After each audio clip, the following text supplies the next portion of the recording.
Hi students, Aaron here. Welcome back to another installment. Today we'll be learning about exploded diagrams and how we build those within Photoshop. So the first thing I'd like to do is call your attention to this page here, the lecture outline where I'm breaking down each step. After this lecture, I'll make sure to update these with timestamps so you can easily navigate to a section that you need.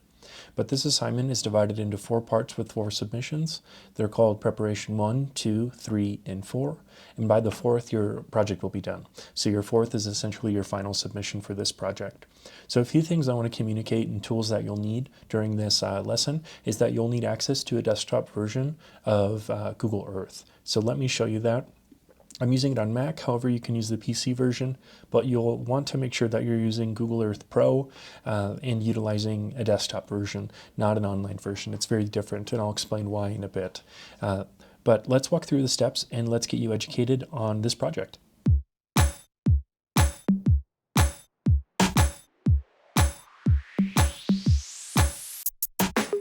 With step 1, we'll be laying out and creating an exploded diagram. You may be asking, what actually is an exploded diagram? So let me show you the final product down here. An exploded diagram is simply just layering of information to communicate how things sit on top of each other. It could be circulation paths, building areas, programs, really anything related to architecture or design that stack and work almost as if it's its own ecology and working together in a system. So keep that in mind moving forward. In part 1, we're setting up these different aspects and components of our site by taking an image and saving it from Google Earth Pro. Then we're masking that and then creating a stroke that goes around it and drop shadow. And then we're adding 4 of these and stacking them neatly on top of each other to start the outline for our project. And then in part 2, we're adding guidelines, and these guidelines help show the viewer how things stack, and I'll walk you through all of that. And then in addition, we're using text from Adobe Font and learning how to use a hierarchy to communicate different levels of visual interest and importance. And then in step 3, we're adding these glowing lines, and these glowing lines represent circulation patterns existing and proposed on your site, so that either will be the Daybreak or Liberty Park, and you'll have to choose and think critically about which components you would like to alter and change. That is completely up to you. This class isn't necessarily about design, it's more about the ideas and representing them beautifully and graphically. So don't be too hard on yourself to come up with a perfect solution. You'll just have to think about how you'd like to edit that site. And then finally in step 4, we're adding small icons, and these small icons will be from your Photoshop library that you created for your collage. So we'll be reusing information here and keeping it simple. So now that we have that out of the way, let's get started on part 1.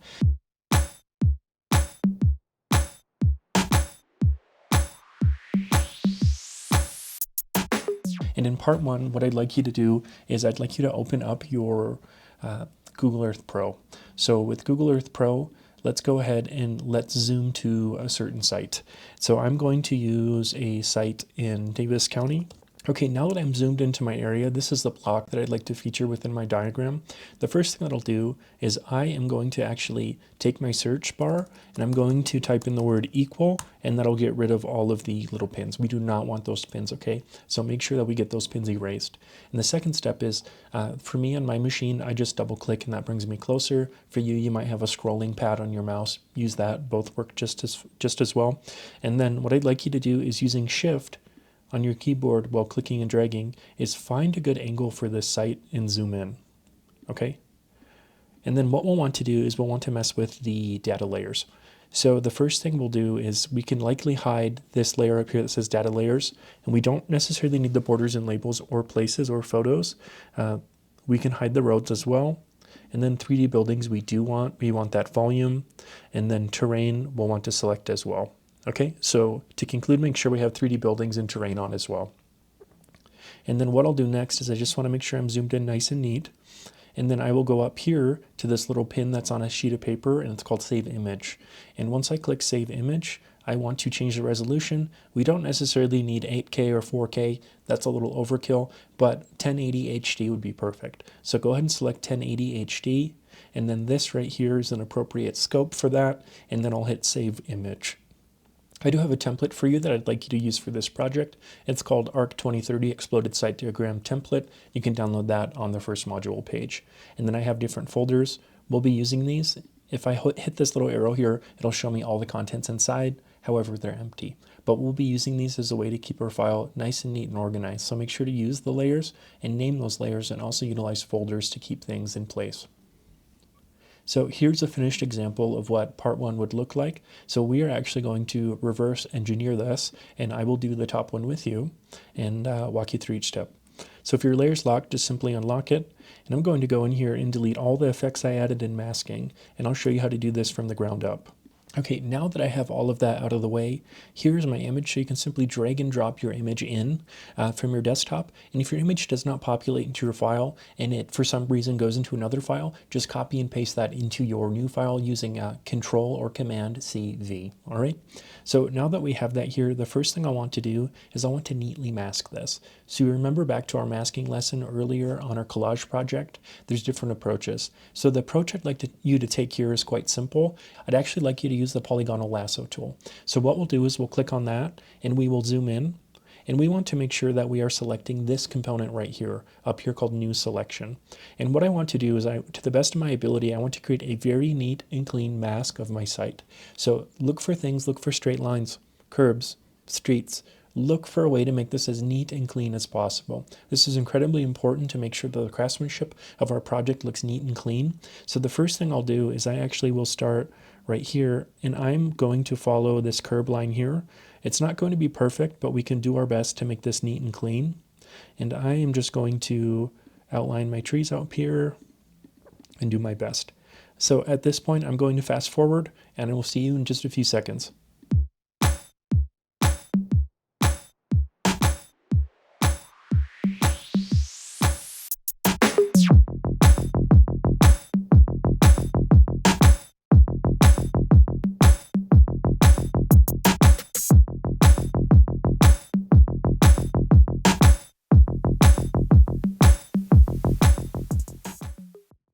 Okay, so now that I have that selected, what I'll do next is I'll simply click my masking down here, this little button.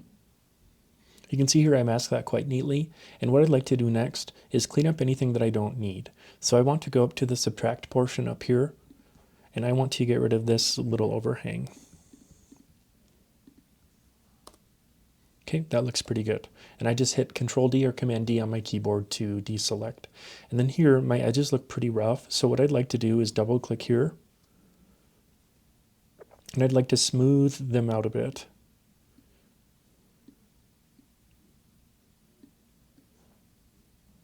Okay, that looks pretty good.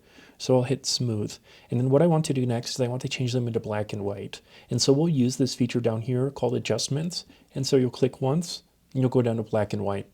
And make sure to replay this portion several times if needed. Adjustments can be tricky, and there's one thing I'll teach you here that is incredibly important. So once I have that adjustment, what I want to do, and this is very important, is I want to right click on my adjustment, and I want to click Create Clipping Mask. So again, we're going to right click and Create Clipping Mask to clip that adjustment to that particular layer. So now that I have that done, what I'd like to do is adjust the contrast. So I will go back to my little adjustments tab, and I'll hit brightness and contrast. And then again, what I'll have to do is I'll have to create clipping mask. And then what I'll do is I'll increase the contrast just a little bit so the legibility is a little cleaner to read. Okay, now that I have that, I want to click again on my map portion, and I want to apply an effect that's called stroke. So click once on here, and we'll hit stroke. And I'll click stroke, and then I'll start getting a line weight that feels good. So play around and experiment. Here I have 7. You know what? Maybe let's try 8. I think 8 might look good. You know what? 8 looks pretty good. And then I will leave that like there. And that adds a nice pop line around it and keeps it nice and tight and easy to see. Very visually pleasing. And then what I want to do next in this step is I want to apply what's called a drop shadow. So I already have the drop shadow applied in my settings and I just had it off, but let me show you if I were to add that, how I would do that. So I'd go down to FX, which stands for effects, and what I would do is I would click on drop shadow. And then within the drop shadow, I'll play around. So you want this to feel natural and neat. And here are my settings here. Feel free to copy these. However, it should look something like this, okay? We don't want a very thick and weird shadow here, okay? That would be too much. So play with the settings, think critically, and make this feel natural and match your instructor's example. Now that I have this, what I'm going to do is I'm going to copy and paste that 3 times below to create a stack. And here, I'm actually going to delete these. This is a prior example, so just one moment.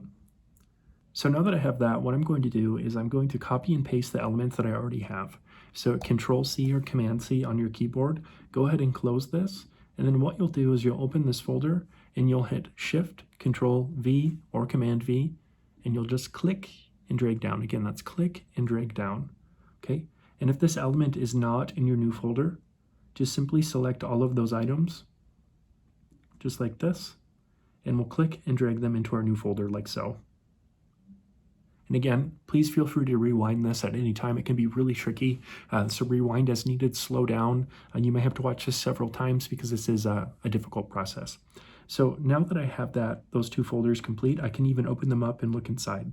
And then Shift Command V, I'm going to click and drag down and hold Shift on my keyboard and make sure they're relatively equally spaced, okay? And then I am going to need to move some things around. I want to lock that background so it doesn't move. So I'll select all of these items like this, and just using the arrows on my keyboard, or if I were to click and drag, I can give myself a little more space. So just clean this up a bit. Okay, and I want to make sure that this is in the proper folder. So it's not, so I'm going to select those items. And then insert it into existing bicycle traffic map. So each of your map has these names. I've organized them into different categories and folders for you, but make sure that's in there. And then once it is, we can just go ahead and close those. So that looks good. Everything's in that folder. So this will be tricky, so take your time and come back to it as needed. And then I'm just going to space that out a little more equally. And then I need to fill my last folder here. So if you look, it's empty, proposed bicycle traffic map. So I'm going to hit Shift, Command V or Control V, depending on the computer you're on. And then I am going to click and drag and move that down. Okay. All right, that looks good. And I want a little more buffer room here, so I'm going to just move those up. And then this guy right here, I'll need to add to the correct folder. So it looked like it placed it on top. No problem, that'll happen sometimes. Just keep in mind, we'll have to be very vigilant about organizing our layers. This can be quite difficult within Photoshop, so just take your time. And also too, another approach is if this isn't working for you, what you can do is you can simply just copy and paste your folders and rename them.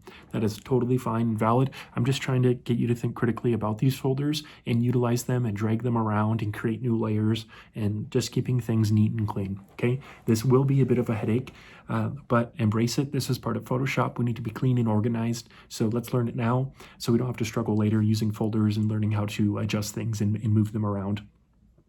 Now that I have this, I'd like you to select everything if it's a Tish bag and just shrink it down. And there we have part 1 is done. Okay, I will see you in part 2.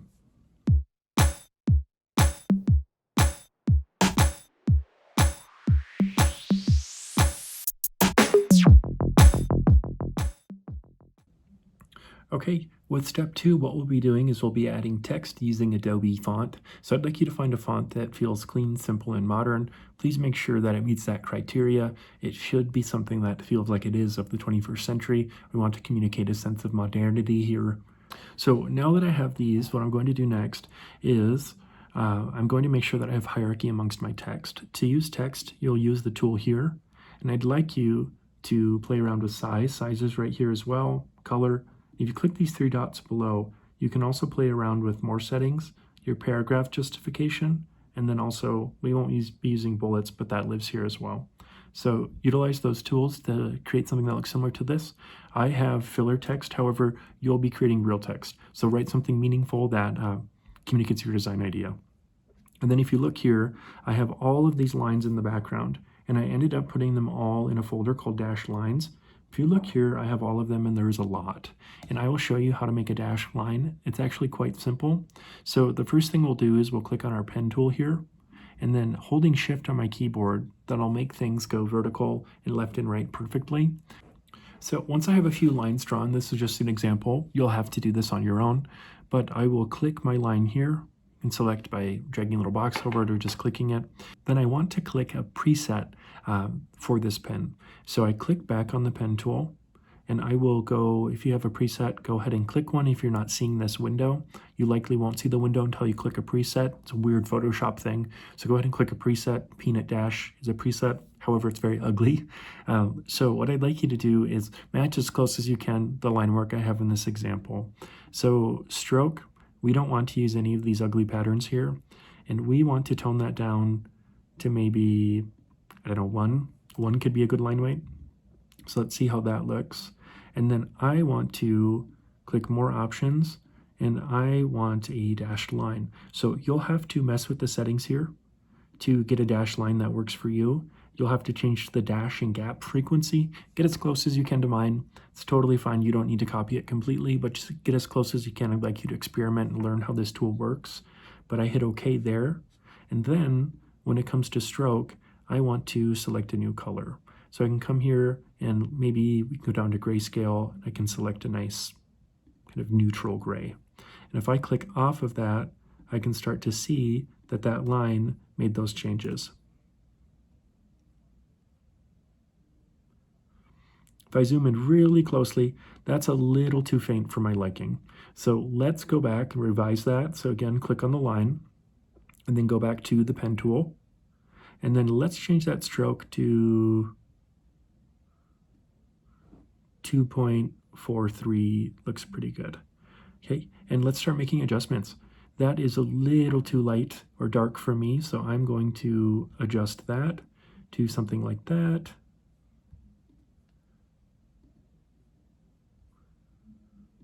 So that is a little too dark for me, so I'm going to adjust that and lighten that up a bit.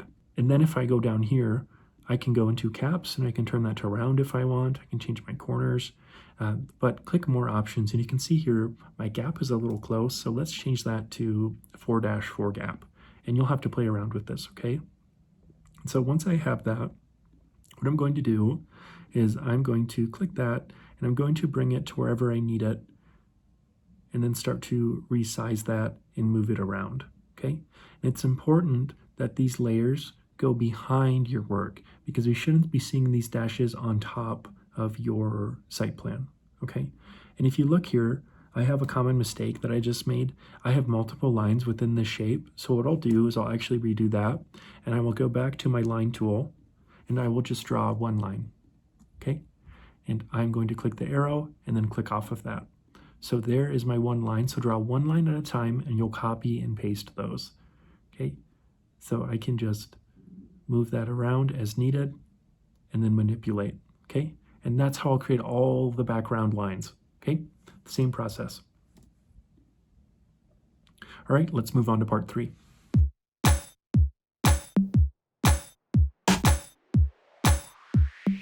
Hi students, and welcome to part 3. In part 3, we'll be creating line work that we will be overlaying over our diagrams.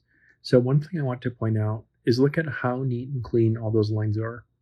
If I were to pull out a ruler, you can do Command R or Control R for your ruler, and then click and drag just like that. Click and drag from your ruler. You can line everything up just like that. Do you see how my diagrams are aligned? And all of my overlapping lines actually line as well. Make sure to do that. I will be looking for that on your submission, so make sure we're doing that. But here I have color for each diagram. The top I have existing pedestrian traffic, proposed, existing bicycle traffic, proposed, and I want you to just analyze what's there and propose something. This isn't a design class, so just please do your best to propose something. Make it make sense, make it logical. So a few things here I want to touch on is I want to teach you how to make these lines. And before we start, do you see how I have a cohesive color palette here? We want these colors to be bright, okay? So take whatever colors you have from your legend that we did earlier this semester and brighten those up a bit and use those. It still will read as cohesive, but we want these colors to be not necessarily neon, but pretty bright. It'll show off pretty well. So let me show you how to make a line. So the first thing I did is I just created a new layer just above this, all my folders right here, and I'll be using my pen tool. It will create new shapes, but I like to have this layer here almost as a buffer zone between my folders so I know where I am. So I need my pen tool, and I'm going to click on my pen tool, and I'm going to just show you some lines and how to draw them and mimic this style over here, okay? So I am just drawing lines, and you can see here, it is stuck on my old dashed lines. So let me fix that quickly. I'll go up here and I'll turn dash off, and I will do something like that. And then for my stroke, I'll click up here and I will make these white. Okay, so I will just go into grayscale and I can hit that white. And then just for intents and purposes for our demo, I'm going to make that a little wider, the line weight. Okay, and I'm just putting this over here so you can see it, so it's visible. And then what I'll do is I will go to FX, and then I want to do drop shadow. Okay, and then for drop shadow, what I'll do is distance I'll set to 0, and then spread, I'll give it just a little bit of spread, and then I'll bring that size down. Okay, and then I want that to be a little bit stronger. And then for blend mode, change that to multiply. Then I'll make it just a little bit transparent. And then here I can double click and I can pick my color. And also too, you can use your eyedropper tool. So I'll just use my eyedropper tool and get that yellow. Okay, that's looking good. I do want to strengthen that. I don't want it as opacitized. And you'll really have to pay attention here. Is this legible? Is that too hard to read? Is that yellow too faint? So you'll need to play around with these and be very strategic. So your main goal here is let's make this super legible. So if you see that line is actually quite legible, what I did right there. Okay. And if that isn't working for you, you need to go up to your blend mode and start playing around and find something that works better. Okay. Multiply usually works. However, you can try others. Play around. I recommend doing multiply. That usually works. Or you can also do normal. This is also a very safe bet. And just change your opacity to about 90, maybe 85, somewhere around there. So either use multiply, but in this case, it will depend on your map and how it's looking. So in this case, I'm going with normal and I'm doing 85%. Okay, so you'll have to play it by ear. And that's how I get that line. And then just a few other things. If you need curved lines in there, you can simply just click and drag and hold down. So I didn't hit escape before I exited out of that, so it joined that shape. But if I hold down like this, I can create a curved line. It's not as good as Illustrator, so you'll have to be a little patient here. But that's what you'll do there. And if you have multiple lines that overlap, you can just simply do something like this. And I would avoid closing the shape. That will get a little complex when we try to add drop shadows. It might try to add a fill for you. You can do it. It'll work. But one thing I want to show you, just in case you run into this. So let's say you have like multiple complex lines, okay, and they intersect. Okay, if I were to apply those effects to these three shapes I made here, it would not work because these lines are overlapping. So what I need to do is select all three lines. And then once I have all three lines selected, I'll right click and I'll do rasterize layers. And then I will right click and I will click merge layers.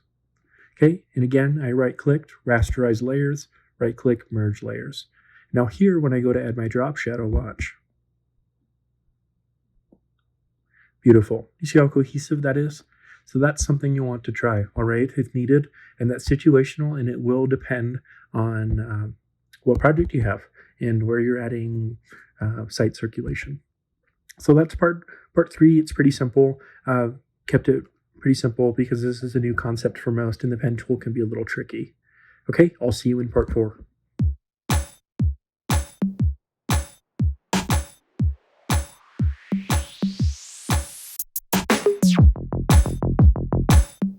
Hey everyone, welcome back to part 4. What we'll be doing here is right here, you'll notice you have a gap in your lines, in your dashed lines from this example, and that's intentional. That is for you to put an icon. And I'd like you to develop an icon that matches the color here. So create a circle in the back.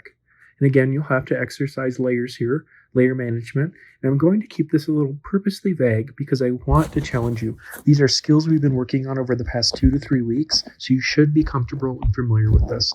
I'll point out ideas and give you pointers. However, it's really up to you to take initiative here to get this to happen. And so these right here are actually from former projects in the class. It could be from your template that you used for your collage, or it could even potentially be from your legend that we created. It could be more of a symbol, it could be more picture-based. However, we'll need some sort of iconography or image here, okay? And I'd like you to pick something that you've already used. If you are struggling to find something, you're more than welcome to get something new. However, consistency is key here. All these icons need to stylistically match. And meaning, for example, if I have one icon that has those like people with the round heads from the noun project, I'll want all of them to match. Okay. Or if I have PNG cutouts like this, I want them to match. However, if you're going to do just a simple logo from the noun project, I need to have some more pizzazz and graphics behind it. Okay, so I want you to be creative here. Here I applied, so I have a circle and I applied a stroke through the outside through effects. And to make this circle, I just simply used B for brush tool and I just clicked once. And then here I have a PNG with a drop shadow added. And I want you to notice here, incredibly intentional. Do you see how all people are pointing towards the map, towards the focal point? That is very intentional. So I will be looking for that in your submission. I added a drop shadow to this guy as well. So that's part 4. It's very simple.